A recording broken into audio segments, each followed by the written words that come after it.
What we're going to do this morning is we're going to couch some cording onto a sample. And the cording we're going to be using is this. It's a yarn that's made by a company called Dazzle.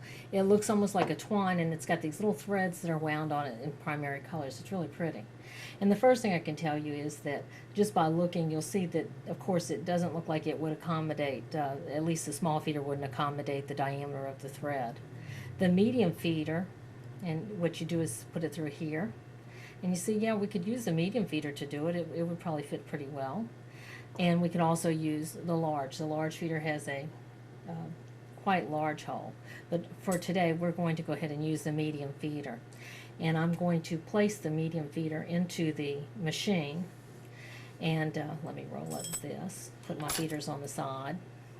Feeders are very hard to come by. We have a few people on our list that knows some people we can get them from, but they're very expensive. Unfortunately, they know that they no longer make it, so they really try and get the price up.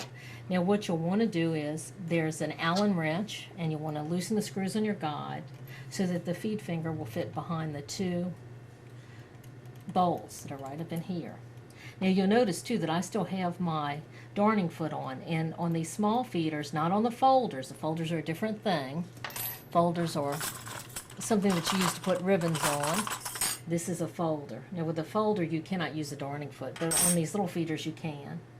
And so now that I've got it into the machine, I'm going to go ahead and tighten up the guide. Now you may have to bend it also to make sure that it strikes in the right place, but I'm going to put it in now. And unfortunately, let's see if I can bring it in a little bit so that you can see it. I don't know if you can see that. Let me get something to point with. Right here is my feeder, this flat piece. This is my darning foot. And what I'm going to do is I'm going to hand roll it down to see, and it strikes perfectly. It meets right in the feeder, and you'll notice it's going to go right into the darning foot, right into the hole in the machine bed, the needle plate, excuse me. What I'm going to do now is I'm going to load the cording in, and I'm actually just going to throw the ball on the floor once I get it going. But you can throw it into, I know Murtis does this, she throws hers into a bucket, and that works really well. I'm going to feed this through this hole right here in the guide. Let me loosen this up. I'm going to feed the cord through this first hole in the guide, through the second hole. Now something that's really great that a lot of us use are these dental floss feeders. They are these little blue dental floss feeders. I don't know if you can see that. Put your cording through that. Let's see if I can get it wound up here on this machine. I'm going to hold back. I know it looks like I'm all hands right now, but I'm going to hold back on this, and I'm going to insert the cording through the feeder finger. And while I've got it there, I'm going to go ahead and insert it underneath the darning plate. And you'll see that it goes right through there, like that, so that it's all in there with the threads.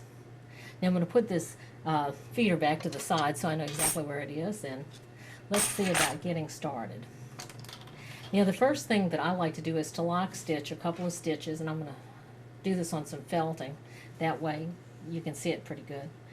If you pull back a little bit on your cording, keeping your bobbin thread and your nylon to the front, what I do is I pull this to the side. That way you can take the actual feeder finger out and just lock stitch the thread down so that it doesn't come undone. So I'm going to pull back like this for a second. Pull back on the feeder, pull your cording back so that it's out of the line of the needle, and just do a couple of little stitches like that. You just hold back and do just a couple of stitches to lock it. Okay. Once we have it locked, raise your needle. Go ahead and pull your cording over so it's in front of the foot. And let's get started. Now there are a number of ways. If you find that it doesn't meet contact, and it would help if I had it tightened up a little bit, make sure these are nice and tight. finger tight. You don't want to do it with a machine, but let's see. Aha. And then, there we go. Look how beautiful.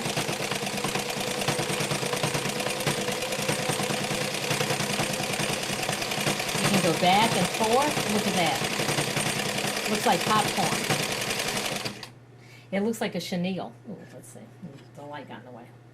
So you'll notice again that we have to get it started. What happens is it bulks up, so you want to make sure that you don't have it bulked up.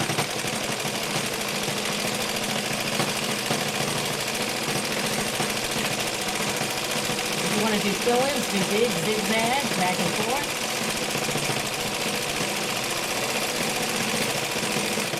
You'll notice that sometimes it may move a little bit. You might have to go back and adjust a little bit, but for the most part, you can also do lettering. Again, make sure that you don't have any bulk in the needle. That's what stops us. For lettering, you could go down and now you see if it's tight, it won't ruffle it. You have to make sure that you have a lot of loose thread ahead of you. And pull it in a little bit. Okay, so let's see. Yep, and see, by doing that I lost it on the finger, so I'm going to have to go back and pull it back down. Make sure that it's right there under the needle again. And again, don't make sure that it's not bulky.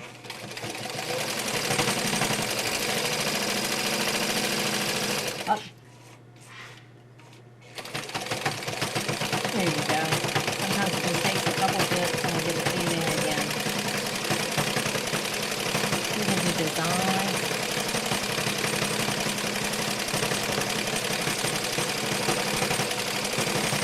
I love to see it in action. It's such a nice machine.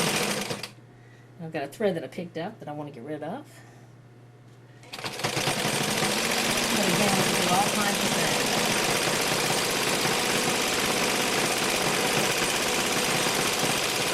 Cross over.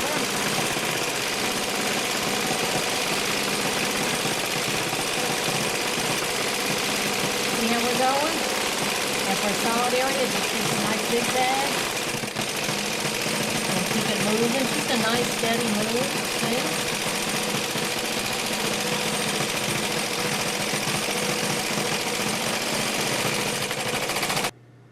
Don't be afraid to use the machine. And again, if you want to avoid the little parts that get stuck, then do take the darning foot off. I just like it because it seems to control me a little bit better. But you see, every now and then it will bulk up under it, so you have to move it. So again, if you're a person that moves at a pretty consistent rate, you're going to find it doesn't work that way.